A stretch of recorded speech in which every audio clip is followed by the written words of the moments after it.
As I watched Amsterdam, I kept asking myself, what is this movie about? What is the point of this? I'd have to come to a halt and regain my bearings.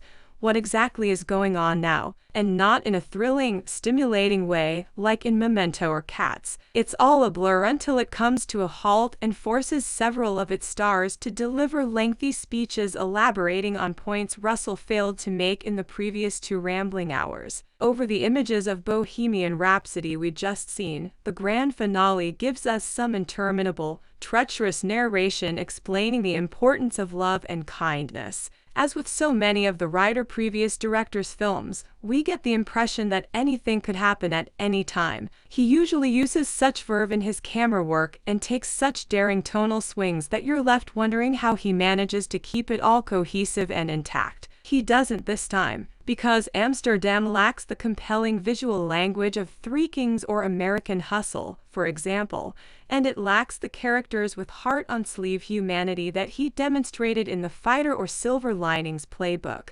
Despite the extraordinary talent on display, not a single person on screen feels like a real person. Each is a unique collection of quirks, some more intriguing than others. To put it simply, Bale and Washington play longtime best friends who are accused of a murder they did not commit. While trying to figure out what's going on, they come across an even larger and more sinister plot. Russell's script jumps from 1933 New York to 1918 Amsterdam and back again, but he's using this time frame and the fascist ideologies that rose to prominence at the time to make a statement about what's been going on in right-wing American politics in recent years. He finally hits us over the head with this point. But first, some whimsy. Bert Berenson, played by Bale, is a down-to-earth doctor with a glass eye that keeps falling out. He's addicted to his own homemade pain relievers, which cause him to collapse to the ground and cause his eye to fall out. Bale is committed to the bit and performs intense shtick throughout.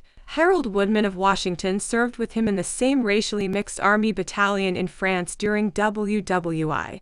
He's now an attorney and the more composed of the two. When their beloved general dies mysteriously, his daughter, a distractingly stiff Taylor Swift, requests that they look into it. They are soon on the run, prompting a flashback to how they met in the first place. This is the most entertaining part of the movie. Russell revels in the duo's nostalgic memories of their post-war years in Amsterdam with Robbie's Valerie Vos, the nurse who cared for them when they were injured and quickly became their co-conspirator in all manner of boozy antics. Emmanuel Lubezki, the celebrated cinematographer who has won multiple Oscars for his work with Alfonso Cuarón, Gravity, and Alejandro González Iñárritu, Birdman, The Revenant, produces the use of sepia tones, which can be overpowering when trying to capture a sense of nostalgia. These sequences in Amsterdam have a sense of life and joy that is lacking elsewhere. Robbie, who plays a manic pixie dream girl who turns bullet shrapnel into art,